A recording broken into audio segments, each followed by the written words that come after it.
What's up, everybody? Back by popular request, we are here to do a Fanduel show, and I'm here with my man Sheets as usual. We just did the DraftKings show, so check that one out. We did a long game-by-game breakdown, and now we're going to be going more positional because it's a very different game over here on Fanduel, and most people don't understand that. So we're going to jump into it. Sheets, first thoughts on Fanduel that differentiate from DraftKings, maybe? Well, first thing I would say is before I even get into that, again, we're kind of here to kind of figure out what you guys want to see. And, so keep on with the input like this. For example, let's say that enough of you wanted or us to look at fantasy draft or Yahoo. I know Bob doesn't play as much on some of them or whatever, but whatever you guys want, whatever format seems to work for the most amount of people that we think can teach you the best, we're gonna do. So just, with a combination of us discussing it and you letting us know what you want to see, that'll drive the content on this a lot very, very accurately, actually. Yeah, I totally agree with you there.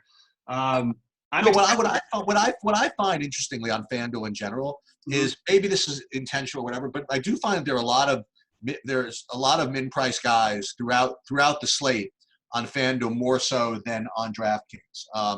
Certainly, guys like worth taking a shot on. Like last night was a great example because we had other value. That all of a sudden a guy like who was 3,900 DeAndre Hunter at small forward, where if it was 3 weeks ago he would have been 75 to 90% owned in that spot, and he was 1% owned. So it's an interesting type of value too that you're getting because these guys' prices aren't really fluctuating. So all of a sudden there's these steals that no one's even considering, and that was a great example last night, I think. The other thing that we mentioned actually during the DraftKings show, which is very relevant, is, we spoke really quickly about Harry Giles. We did bring up an interesting point that, and we'll go over it, that I don't know about DraftKings, but on FanDuel, at the position that Harry Giles is listed, there are just a lot of other really, really good value plays at different levels. So, on the one hand, somebody can be a really good value, but you also have to consider what the opportunity cost is of not playing them. Sometimes it's really big, but sometimes it's not that big. Like sometimes, let's say Harden at shooting guard, let's say he's in one of those situations where Westbrook's out or whatever, and you need the raw points, all this stuff, coupled with the fact that, if you don't play him at shooting guard, you're just dead, So FanDuel, because of its, lack of position multi-eligibility, it does provide some interesting dichotomies between that and DraftKings. Yeah, I totally agree with that. So getting into it, and also we can speculate on some of these guys who we really don't know about, and we may not know until after lock. And you brought up an interesting one in Giles. So why don't we start off though with the point guard position, just because I think it is good to go position. Like, let's bring up your screen real quick. And I don't have it up yet. Okay. So yeah. Let me pull it up. We did have some news in between shows, which is good. We have a little more information during FanDuel because because of Gallinari and Noel were ruled out. So yeah. Okay, so again, I'm doing it. I'm not going to do it from the highest projection down to whatever. I'm just going to look at just value and whatever it is, and I presume that ownership is going to reflect most of this, but maybe you can comment on it. The best value that's going to be projecting throughout the industry at point guard is going to be probably Kyle Lowry. But it's very interesting with even in the 10 minutes between when we got rid of since we stopped the DraftKings one and started the FanDuel one, I think an interesting bit of news may have just come out regarding Powell, something that while he may not be 100%, he might return today or something like that.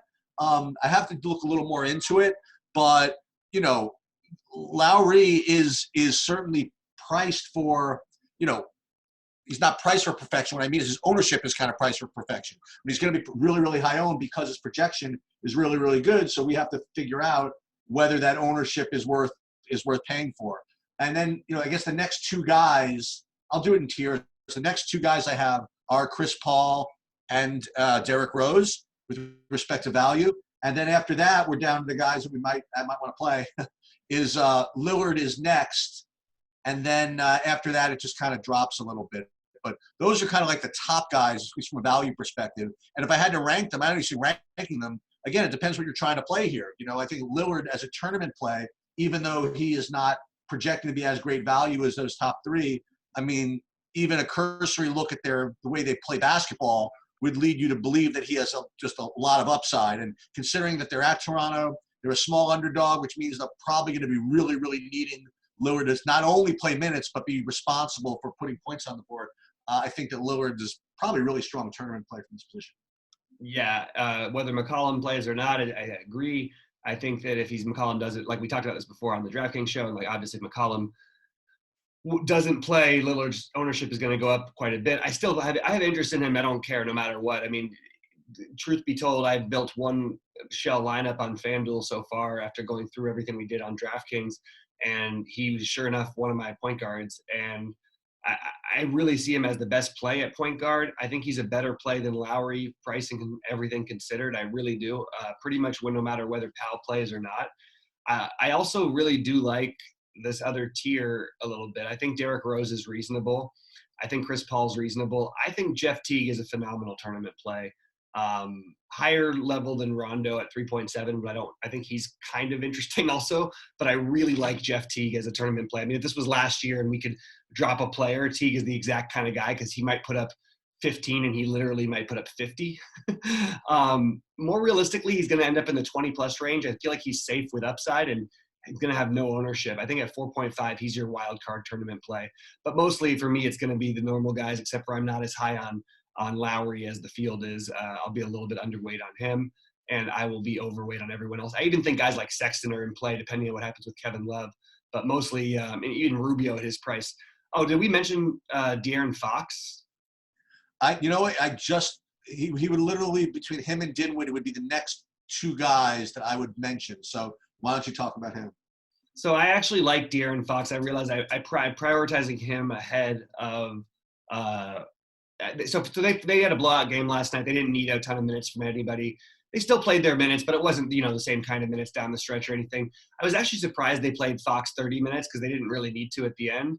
But I still think he's going to be fine on the back-to-back. And assuming that is, in fact, the case and that he is fine, I think that a 7.8 against a Phoenix team that looks increasingly not quite as good defensively, especially with Ayton playing, I think Fox is a really good spot, and honestly, I'm kind of interested in targeting at least a portion of that game. So, debating between guys like Fox and Lowry, when you just get so much lower ownership on Fox, and this is a guy who was much more popular last night and maybe let people down in their minds.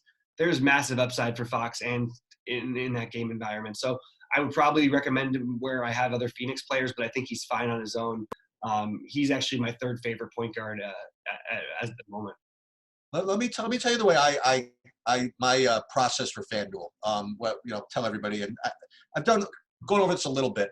What I'll do is I'll do exactly what we've gone over here. Like I'll look at these positions and say, okay, here are my top 4 or 5 point guards, or here are my top 4 or 5 whatever. And then one of the ways I distinguish between the two of them is, or between 4 of them, is number 1 by ownership. And then again, as I go through position by position, I'll remember, okay, I'm between 2 shooting guards here. For example, when I get there. If I'm between 2 shooting guards and one of them correlates with one of the guys I picked earlier, I will use that as an excuse to play them over whatever. So even though my approach to FanDuel is more position by position as opposed to game by game, I'm still kind of always thinking as I go through my process of how the game by game thing kind of flows. So like I'm between, say, Lillard and Fox, not that it's just those two. But say it's between Lillard and Fox, I would go through these and go down my other positions, and I'm like, okay, what shooting guard do I like? Is my shooting guard going to fit better with Fox? Or is my shooting guard going to fit better with Lillard? And again, that's the way, you still get that same game-by-game flow, yet you're doing it position by position. Yeah, I agree with that thinking and that way of going about it. That's a sharp call. Okay, so I guess we could just kind of go on. There's no real – again, it's so funny. Like I don't want to get down to crap like I was looking at a DraftKings, like Anthony Melton and stuff like that. I just don't need him here, I don't think. Yeah. So, and you don't like again going down to other guys we like off the board type stuff. Like again, like it's so easy on DraftKings to go get so cavalier and say, okay, I'm going to play Rajon Rondo. Why not? But when you only get 2 point guards, you know what I mean? Like it's kind of rough. It's kind of rough to do that. It's rough. There's an argument to be made for it, but I think you're better off if you're going to take that shot on FanDuel, I would just take the shot for Jeff Teague for 800 more. you're playing down. The overall theory remains the same. Hey, one interesting thing, by the way, before we dismiss this, because we're going to get to other pieces of this game. So Chris Paul is I guess his projection went up after they announced that Gallinari is out. But, interestingly, from, some of the tools that I've looked at, his usage doesn't really go up that much, apparently, when Gallinari is out. The guy kind of, again, it's kind of sneaky, but Schroeder's usage tends to go up a little bit more with Gallinari out. But what that does is it brings up what we talked about earlier about is that to be believed if all that's going to happen is Schroeder is going to get more run with the starters. So it's I don't know. I just figured I would just bring that up before we get to other Oklahoma City guys. But Chris Paul is projecting pretty well, but I wonder if he's being overprojected. Yeah, he's fine though. It's still he's still cheap enough to where it's just a good spot. These teams are trying to win, and it's a tough road game, so they're going to need him. Okay. Okay. Let's go on to shooting guard here. I have one guy who I haven't. Now I've built a few FanDuel lineups, and I just want to mention real quick at shooting guard. There's one guy I haven't avoided yet. Okay. I'll let you do. I have 5 guys that to me are all very, actually 4.5 guys that are really, really close. One is kind of a off the board value play. Probably won't end up getting there. But so there's going to be Andrew Wiggins and Buddy Hield. Those are the two, I like to say, obvious plays for me because, they're in good matchups. They project well. They're upside type guys. And, so Wiggins and Hield to me are the two kind of obvious type plays. And then the other 2 guys that now with the Gallinari news, you just can't help but look at are, as I said, Shea and Schroeder.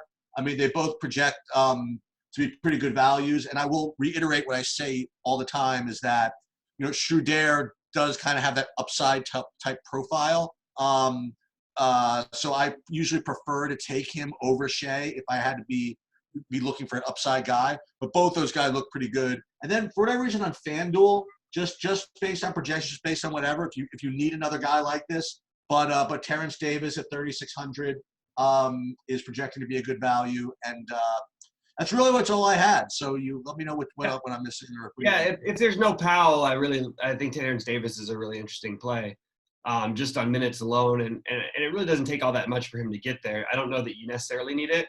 I'm sort of reworking my lineups right now as I'm not 100% sure that you totally are going to need it. But so funny. See who I completely skipped over, by the way. What's that? I skipped over the guy who's going to break the slate. I skipped over Booker. It's funny the way that works, right? Yeah, the ones I'm looking at are Wiggins is the one that's hard to keep out of my lineup. I actually think McCollum, assuming that he plays, is a strong play. I really like Booker as a tournament play, who is I think going to be the lower owned.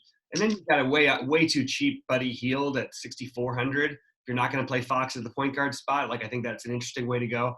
And then the weird one I have is Dylan Brooks at 4,900 in a really good matchup. I don't think I'm going to end up having to get down there, but it does sort of make the why am I trying to pay down for Terrence Davis kind of thing a little bit more glaring.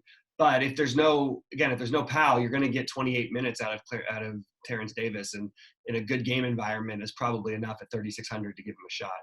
Yeah, but what you're doing is you're illustrating a really, really important point here because, we've brought up different guys from point guard and shooting guard and we're just on between this and between this. So like, for example, if you like all these guys, for example, if you want to play Fox, then you could play Booker with Fox, right? And you could do that. And because they correlate well, they correlate well with one another, and maybe Fox and Hield might not be as great, but they're actually, that's not bad either. And then you just mentioned Dylan Brooks, right? So if you mentioned Dylan Brooks, you could play him with Wiggins as part of the same game, and get your kind of, correlation there. So you can let your construction kind of dictate which guys you like the most. And I don't think Teague and Wiggins is a bad idea to have together. I don't think you're taking away from each other in there, but even just, when you're between these guys, I think that you could mix and match these guys in an intelligent way, and you're not giving up that much in expectation for each individual guy. Yeah, I agree. And I also think that, it's worth probably noting that if you're going to think about playing Terrence Davis, who may end up actually. I'm curious where the ownership will end up on him. It'll sort of depend on how people do that. We'll check on that later. But you got Patrick McCaw at 3,700 also. You like him here too? Yeah. Okay. It's not Yeah. fun, but it's 30 minutes, and it's a legit 30 minutes that he should play, assuming Powell's out. So in the games where he's played over 30 minutes, he's scored 7 fantasy points, 42 and 22. So your guess is as good as mine. But again, we have a guy whose usage is usually non-existent. It should have to be a little bit higher just based on the people who we're surrounding him with. Anyway, so he's the other weird spend down guy. But overall, I do think that you can pay up at both shooting guard spots or pay up middle, however you want to describe it. And all of it certainly makes sense to me. Hey, this is the second time you brought him up in DraftKings too, and I keep forgetting to give you credit for this. You were always the CJ McCollum whisperer, and you always seem to know when the good CJ McCollum games were.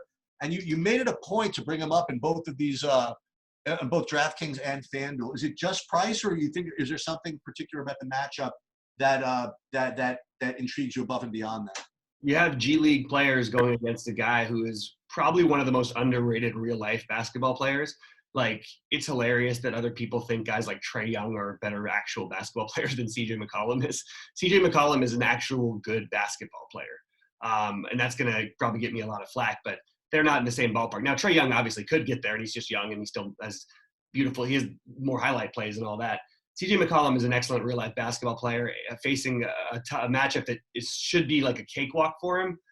The problem is there's just so many deep guys. Mostly why I like him today, honestly, has to do with his pricing versus where I think he ends up at most of the time in this spot. And I also think, again, these shooting guards, the wings that are going to be guarding him, I don't think they're going to put Anunoby on him. I think he'll end up on Melo mostly. I just think he's going to have a pretty solid matchup going his way most of the time in a good pace environment. Do you think he's going to have ownership or no? No. So, sorry. I think he'll have some. I don't think it'll be for a reason, because I wonder if I could get away with playing him with a chalky Lowry, just to have the Toronto Portland mix in there. Okay. Yeah. So McCollum, again, fair warning. I tried playing Brogdon a few days ago. My son got into UVA, and he didn't make it through one rotation before he came out of the game.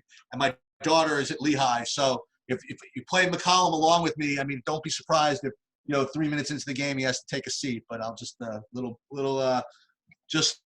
disclosure. I appreciate the full disclosure on that one. All right, so we'll move on to let's see, what is our next one? Shoot, to small forward. So, okay, so this is interesting. So it's so funny when you do it position by position. So if I look at position by FanDuel, I have two guys that rate from a value perspective, just again, at least one of the sites that I rely on to look at, just as big edges over everybody else, and they might not be who you think. First guy is a guy who people you may have heard of named LeBron James. Okay, so he's rated to be a very, very top play in the spot. And the other guy is a guy that you mentioned on DraftKings, which I just kind of want to say dismissed or whatever. But on FanDuel at 4,800, OG Anunoby is kind of ridiculous. So he is popping as an enormous value. So the first thing that I would do when I see that, like when I rank them this way, is I first put these guys in, you know what I mean? And then I kind of work and see what I have to do later. And then I look beneath them. I'll just throw some names out. Just these guys seem like all tied to be like third to sixth best. I get Carmelo, Oubre, Barnes, Marcus Morris, maybe Ariza, guys like that. Chetty Osman. So I'm curious just to know what you think of this position, because again, when I look at it this way, I'm like, boy, this is easy. I'll take LeBron, I'll take Anunoby, and then just roll. So, what do you think? Yeah, I like the. I actually keep trying to rebuild my lineup so I'm not playing LeBron. Okay. I like LeBron fine. I just feel like it's going to end up being such major chalk at a position that does feel scary. I think gambling on a couple of the spend downs is an interesting lineup differentiator and playing up point guard and shooting guard. You can go with Ariza and Anunoby. You can go with Anunoby and who else? Osman. You can go with Osman and Ariza. There's a lot of different mixes you can go with on the small end that I think have the chance to pay off now, and Jarrett Culver as well. There's a lot of interesting plays here. I'm having trouble deciding which way I'm going to go, to be honest. Or I got one for you. if you don't like Anunoby at 4,800, not that you don't like him, but if you want to be thematic about pairing him in the right games, Harrison Barnes is only 4,800.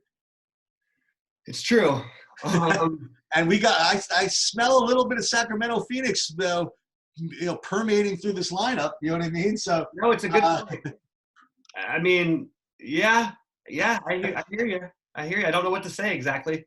Well, you could tell me, Sheets. I mean, how many times have you told me you never play Harrison Barnes? He never gets there for you. Why don't you go play Chris Middleton alongside of him, and Aaron Gordon and these other guys that never get there for you? I'm just saying that he's the same price and he's in a game environment we like. I'm gonna include him in some of these. That's for sure. I think it's interesting. Okay, all right, I'm interested. Can't everyone just sense the excitement for Bobby of that pick? He's jumping through the page to put Harrison Barnes in all of his lineups. It is at like a ridiculous price. I think it's a good play. Like I mean, they're all good plays at this low end. That actually kind of makes it interesting. Like Culver. You know what's nice about Bobby? He doesn't think it's a good play at all. He's just like, all right, Sheets, you're a nice guy. I've known you for a long time. I don't want to tell you you're an idiot. Fine. You know what you used to say when I'd come up with stuff like that? You would say, well, I don't think I would get there on this slate, or I don't know if okay, that's interesting, but I kind of read between the lines, like, Sheets, okay, you got a lot to learn, you can't play Harrison Barnes. So that's fine. That's my expertise is not information aggregating, but knowing how to read people's response to my information. So that's fine. As long as I get to the right decision, I don't care how I get there. Well, okay, man, I agree with you there. Gotcha. Sounds good. Anybody else? Small forward and move on. It's just that's a lot of guys. This is the lower tier range. Yep. I thought I was going to be. Yep. Yeah. All right. So interesting. So you go to power forward, and okay. So on the one hand, so Richard Holmes, I thought that he was just going to be out. Okay, but there's all kinds of speak that he would like to play, which obviously he'd like to play. He's going into Phoenix or whatever.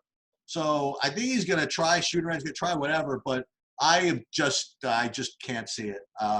But let's start with if he doesn't play. If he doesn't play, Harry Giles is going to pop as a good value, but when you look at this power forward position, you see a lot of really good plays. Like, okay, so for example, I'm just going to tell you where based on what I'm looking, where I have them ranked. Again, we spoke about this a little bit pre-show, especially on Fanduel, and I don't know how ownership's going to play into this. Christian Wood looks like, I mean, unfortunately, almost a lock. He projects so well, and again, we have to figure this out because there's some sites that look at it a little differently. But you have to see how ownership kind of plays into it. But Christian Wood looks awesome. Then you go down to Serge Ibaka and Covington. They both look good. And then on FanDuel, you could look at Jared Allen, Kevin Love, who you could talk about because Kevin Love, he has some interesting narrative stuff going on. And only after that, after like 1, 2, 3, 6, 7 guys, do you get down, at least from a value perspective, to Anthony Davis, who obviously has a lot of raw points value. And then you got Bjelica, who could be just a tremendous play. So and then not to mention Julius Randle going back to LA. So you're right, man. Power forward is just loaded, which is not always the case. Yeah, it has been the last couple of nights. It's been really weird. So it is hard to measure these guys. I actually think higher of Bjelica than I do Christian Wood. But I like both of them. The problem is I really like Julius Randle. So I'm having a little bit of trouble getting away from that exactly. I also am not finding that I think there's two ways to build, like if you're going to play Drummond or LeBron, obviously it's different. If you're not going to play either of those guys, do you Drummond? spend down? Drummond just coming into a center, I'm saying, because like he's 10. Oh. I'm just talking about where you're going to spend your money. I'm not there yet. Okay. Yeah. I'm just saying. But yeah, you could run with power forward lineups of Bjelica and Wood. I think that's an interesting way to go. Wood's minutes are not as secure as people might think. I also really like this Julius Randle play. So it's kind of kind of having a little bit of a tough time with it, to be honest with you. I You also mean, got Jared Allen at 5,500. Like, one of these days he's going to put up that 50 and we're going to be like, why didn't we play him? And even Ibaka's cheap over here comparatively. Like, I'm not going to play him, but there's just a lot of ways to go. I think that if I had to rank them, I'd go Bielitsa, then Randall, then Wood. I know they're all different price, just factoring everything in. But yeah, I don't know, man. You could also make the strong argument for Dambuya instead of Wood. He's got the more lock-on minutes. Like, he just put up 38. It's tough. This is where you're gonna have to figure some things out, and I am trying to figure it out myself. well, here's another thing. Let's look at it another way. Can you fade? I mean, I know you can, but can you fade both AD and LeBron? Yeah. You can, right? Because what I was going to say is if you think LeBron's going to be really chalky, you could just play Anthony Davis at power forward. But if you tell me you don't need either of them, then that's something different. I don't think you need either of them. I mean, if you get whether it be Lillard, Lowry, Fox, whoever at point guard, they have massive upside with Booker, Wiggins, massive upside. You get the value guys with Culver or Osman, and if there's no love, and Anunoby, the cheapo Trevor Ariza. Then you've got your power forwards with, Randall can get 45 to 50 plus, like, it's possible. I just feel like there's a lot of ways you can build. And there's a guy who I really like at center that I'm just. You want to go to center? All right, we can go to center. Yeah. Because I got two ideas. I got two ideas for you. Well, just two thoughts. First of all, again, from projections, if you saw what I'm looking at right now, it looks almost gross what a tremendous play Steven Adams is. It's and I see it. I mean, I get it, especially now with Noel ruled out. It certainly doesn't hurt his minutes. So he's certainly going to be the top projected from value play. I don't know. I mean, I don't know what his ownership's going to be, but just full disclosure, he certainly looks really good. But the guy that I kind of want to fit into this lineup, just seeing what I have left, I'll get to him in a minute. But Andre Drummond looks to be a very, very strong play, especially, well, obviously, if you want to pay up. He's the only guy you can pay up for, honestly. I shouldn't say that. But he projects really, really well. He'd be in a good spot. Then you have Dieng, good value. Hassan Whiteside, good value. I don't know what's going on with Thompson. But if you squint your eyes and say, I know he's not going to project as well, and I'm giving up the opportunity to play Drummond. I'm giving up the opportunity to play Adams, and I just want to try to win something with the other guys in my lineups. You could just put Jonas Valanciunas in here. He's in my build, yeah. Okay, so he is going to be let's say, just not highly owned. Let's leave it at that. But I'm just the phrase I've been using recently is projection integrity, and you're certainly giving up a lot of that to play him. But you're trading that for something. Like, you're trading it for low ownership. You're trading it for incredible upside, right? And especially at a position where it's kind of dangerous to go this way. You know what I mean? Like, you're giving up Drummond, you're giving up Adams, which is, look, for all intents and purposes, a really, really good value. If you really wanted to get gross, you could play Aaron Baines, I guess, at 4,800, but I don't think I want to do that. And I think that's where I'm going to end up. Maybe I'm just dumb for not playing Steven Adams in this spot. Maybe in some lineups I will. Maybe I'll just eat the chalk or eat that value and play him in some of the upside lineups. But I'm stealing this from you from DraftKings because, especially here where he's going to be even lower owned, I think, or Valanciunas, along with these Minnesota guys. Like, if I put Wiggins in this lineup, you're going to be onto something, I think. Yeah, I just feel like this is the kind of game where he could actually explode. And I love Valanciunas. We all know the issues, the minutes. In 28 minutes, he can put up 50 on these guys. I feel great about it. To attack one of the best totals of the night. Trying to find exposure to Memphis is really difficult. This is a great spot and a great situation for a guy who's underpriced for his potential upside.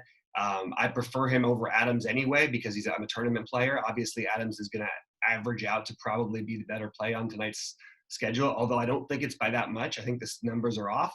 I think that in 28 minutes of Valanciunas, you're going to get at least the same thing that you're going to get in 34 minutes usually of Steven Adams. So I don't feel like it's that different. I love Joe Val at the ownership. I love him anyway. I feel great about him. I think he's got more upside than Adams. I think he's the better play for tournaments. That's where I'm at. So I'll tell you something interesting. So I was gonna. It's funny. I was gonna ask you who you like more between Andrew Wiggins at 6,900 and CJ McCollum at 6,900. And the interesting thing about it is it just doesn't matter what you say because in this particular type of build, right? When I have a Valanciunas in the offing and I have a Teague in the offing, you know what I mean? That I'm just gonna put Wiggins in. You know what I mean? As opposed to playing a kind of an isolated McCollum. You know, so on a different build, maybe I go with McCollum. Like if I really fall in love with some Toronto guy, you know, well, there's Anunoby here, you know. But if I fall in love with Lowry, let's say I wanted to go speculate on Chris Boucher or somebody like that, you know what I mean? If I want to highlight that game a little more, then you can go here. I mean, as you look at this, I mean, this again, I'm not saying you have to play this per se, but these guys, you know, I'm not taking any real particular stand on which one of these guys is better than the other, but they kind of blend, you know, almost by accident. Like you have a little Fox here who's with Bielitsa, so I'm not worried about Fox and Hield competing for, you know what I mean, competing for shots between the two of them, which is nice. Although Hield's a really good play, so maybe I put Hield in one without Fox, you know. And Teague, I'm not as worried about him competing with Wiggins for stuff. And you know, I got Jonas Valanciunas running it back. Now, if I wanted to, like I could go and play who's the other Memphis guy you like, the Dylan Brooks. I could go do that, you know, as a kind of an off the board way to go. You know what I mean? Go from Brooks up to, and then you can go up to center. And what I could do, and then want to go a totally different route, since I have LeBron, I could just make Randall work somehow as one of my power forwards to get that correlation, and then just go down somewhere else, you know. So even though you're going position by position, you can still have that, you know, kind of pretty lineup, you know what I mean, thought as you're going through position by position. I totally agree. So I do think that it's probably going to be the interesting position is going to be well, the two of them are small forward and power forward, right? Because small forward, once you get, I mean, there's just so much crap. I don't want to say crap. You call it one man's crap is another man's, ooh, that's interesting. You know what I mean? So it's Kelly Oubre by himself doesn't look so hot, but ooh, how fun would that be if I played him in a lineup, you know, in that game? You know what I mean? Marcus Morris doesn't look that great, but how fun would he be if I put him in a lineup with LeBron or something like that? You know, so you can make kind of little exceptions. Carmelo, I just don't like playing, but he looks pretty good. Again, I think small forward, just separating all that stuff is going to be.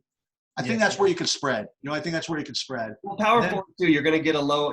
We mentioned the guys who we're saying, you know, grade out well, but you know, and then again, we also there's like plenty of other power forward options, ways to go. Like, and it's just it's endless. I mean, even at the same price ranges, it's kind of like, well, I could see this guy having a bigger game. I could see, you know, let's see what else do we have here. Dembaya versus Wood versus Bielitsa. Versus then you go down a little bit to Giles, versus then you go up a little bit to Jared Allen, to Robert Covington. Like everybody has a good argument. Hey, what did you only because you didn't bring this up in the drafting things? What in the Fanduel part? What was your take on what was going on with Kevin Love? You were saying there was something with the.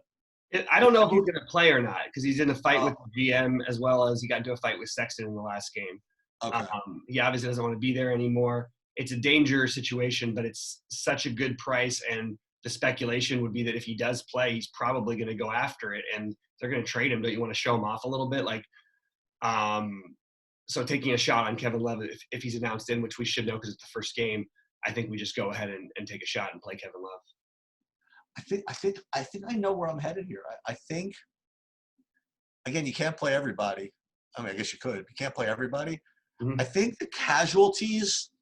the unfortunate casualties for me might be guys I really like on DraftKings. I don't know if I'm going to get Lillard in here. You know what I mean? I don't know because if I, you know me, if I want to play Lillard, I want to play guy on the other side. and I don't know if I need to eat Lowry chalk. You know what I mean? I don't know. He might. I think those guys. I think the Toronto Portland guys might end up being a casualty for me because I think I'm into this Memphis Minnesota thing and the Sacramento Phoenix thing and trying to kind of get a little get a little later night correlation between these 8 p.m.s and the 9 p.m. and 10:30 games. I think this OKC value is going to just probably just kind of just.